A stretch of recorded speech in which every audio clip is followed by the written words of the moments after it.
Ladies and gentlemen, after 3+ weeks of traveling, I'm finally home, and I came home to something interesting. So originally, I was going to begin looking at mid-tier cards, starting with a credit card that I don't consider to be mid-tier at all, referring to the American Express Gold Card. But as I came home, some major news fell upon my lap regarding an actual mid-tier credit card. So I had to talk about that first, mostly because there's something that is expiring in regards to this mid-tier credit card. So what's the news? In case you haven't heard about it already, I'm here to lay it all on the table for you guys. So let's not waste any time. Let's get on with it. Let's go.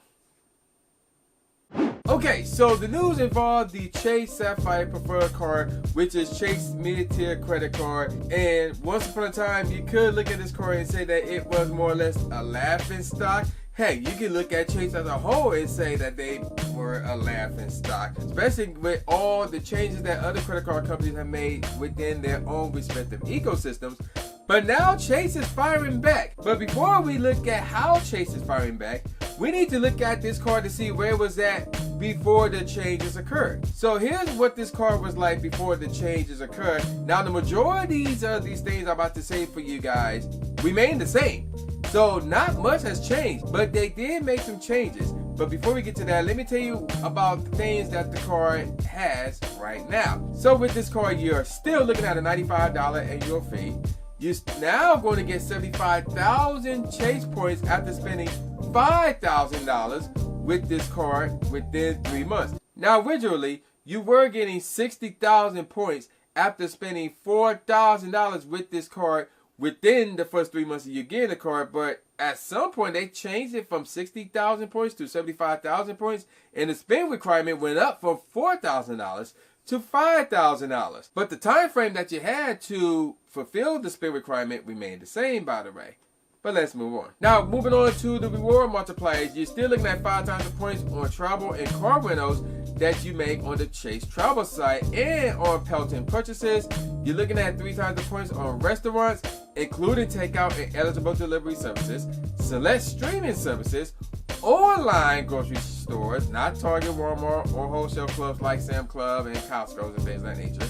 You're looking at 2 times the points on all other travel purchases, 1 times the points on all other purchases, no foreign transaction fees, and you got the DoorDash Dash Pass subscription. Now, here's where the changes come to play. Now, originally, you were getting $50,000 in annual credit that would go towards hotels that you would make on the Chase travel site. So basically, that would lower the annual fee from $95 to $45 per year. That was the effective annual fee. Now, you would be receiving $100 in annual credit that would go towards hotel purchases made on the Chase travel site. No restrictions, by the way, so you don't have to split up the credit to $50 semi-annually or nothing like that. There's no 2 nights minimum or anything like that. It just straight up $100 that you can use whenever you want. You can use all of it, you can use most of it, whatever the case may be, more likely going to use all of it. Nevertheless, there's no restrictions of any kind regarding the $100 annual hotel credit. That's good.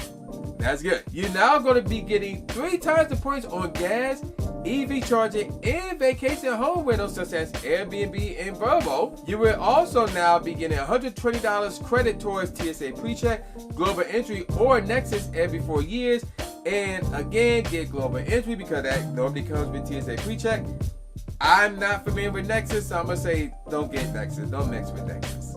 And you will get a complimentary 1-year Apple TV Plus subscription if activated by December 31st, 2026. So what that means is that you have to get this card before the end of the year to get that Apple TV Plus subscription that will last for 1 year. If you wait until after the new year, then you will not get that offer. So keep that in mind. Now, those are all the positive changes, but there are some negative changes that we need to go over as well. So the first negative change is this. The annual 10% point bonus based on previous year spending is being eliminated. So this is something that, to be honest, I didn't even talk about when I first reviewed Chase ecosystem.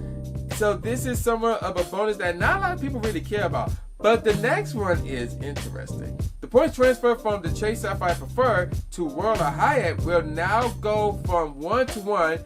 Now it is 4 to 3. Meaning, 1,000 Chase points, if you were to transfer that over to Hyatt points, you will now be getting 750 Hyatt points. So what that means is this. So if you're thinking that you're going to transfer 10,000 Chase points over to Hyatt and think you're going to get 10,000 Hyatt points, no, that ain't the case anymore. So now you're going to get 3/4 of that as Hyatt points. So 10,000 Chase points will now be worth 7,500 Hyatt points. So another strike in regards to Hyatt or anything dealing with Hyatt. And I can already hear it now. Built users are probably laughing because their transfer rate, as far as me recording this video and as far as I know of, is still 1 to 1. But again, with Hyatt making these changes to devalue their own ecosystem and things of that nature, I would not be surprised if built cards are next in terms of that 1-to-1 transfer rate going away. Do not be surprised if Hyatt make those changes with the built cards. Now, there is a silver lining to this. If you are an existing card holder, then these changes will not go into effect until October the 1st of this year, in terms of the negative changes, that is. Or, if you get the card between now, as it be released in the video, up to June the 15th, then those negative changes won't take effect until October the 1st. But if you get the card after June the 15th, then you're out of luck, unfortunately. So how to overcome these negative changes? Well, there are a few ways to overcome these negative changes. If you're a card holder, then you don't have to do anything because those changes, again, won't go into effect until October the 1st. So you won't have to deal with the whole Hyatt transfer rate changing from 1-to-1 to 4-to-3. You won't have to deal with that until October the 1st. You won't have to deal with the whole 10% anniversary boost fiasco until October the 1st because you're an existing card holder. So that's one way. Another way is to simply get this card before June the 15th. So if it makes sense for you and you have the money to deal with the spend requirement, which is again $5,000 within the first 3 months you get this card, if you're ready to go between now and June the 15th, which is what, a couple of days from me recording this video, then yeah, knock yourself out, apply for the card, and try to get the card before June the 15th. Or the other way, and this is the way I'm not exactly fond of, is to get the Chase Sapphire Reserve, which is the big brother of the Chase Sapphire Preferred, because the transfer rate from the Chase Sapphire Reserve over to the Royal Hyatt is still 1-to-1. So that's another way to overcome that. And remember, you can own both Chase Sapphire Preferred and the Chase Sapphire Reserve. So you can own both cards. Keep that in mind. Now, what are my thoughts on these changes? This is a huge step in the right direction. Yeah, the Hyatt thing is going to be a major blow, another major blow to Hyatt, but now the likes of Chase will obviously feel the effect of this more. But the fact that you're now getting 3 times the points on gas and EV charging and on Airbnb and Verbo and vacation homes, that's actually huge. That's really, really huge because we were complaining about how Chase does not have a dedicated gas card or anything like that within their ecosystem. Now they do. Now they do. And the fact that they added, what? The whole global entry credit or TSA pre-check credit? Global entry credit, let's just call it that. The global entry credit, which is worth $120 every 4 years, that's huge as well. Now again, it's worth $120 every 4 years, not $120 every year. So you're looking at, what, $30 per year? That will effectively go towards the annual fee, which is still great because of that hotel credit going from $50 to $100 per year. So right off the bat, the hotel credit alone offsets the annual fee. So that in combination of the TSA pre-check credit or global entry credit rather, and in combination of the reward multipliers, the additional reward multipliers, this is huge.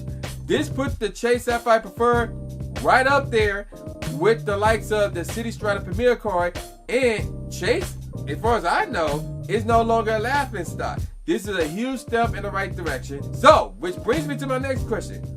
Where does this card rank amongst other mid-tier cards? Well, you can look at this and say it's a really close race because originally it was a close race between the City Strata Premier and the Capital One Venture card to a degree. You would still have to give the edge to the City Strata Premier because of all the reward multipliers that they have, but the Capital One Venture, because of what they offer, was kind of right there as well. Now with these changes that Chase made, even though they took a hit with Hyatt, and me personally, I really don't see the big deal with Hyatt. So this put Chase right there with the City Strata Premier in terms of the mid-tier credit cards. This is a huge step in the right direction for Chase. They need to make more moves like this. They need to keep this up. So I'm gonna call it a wrap, and I'll see you guys next time.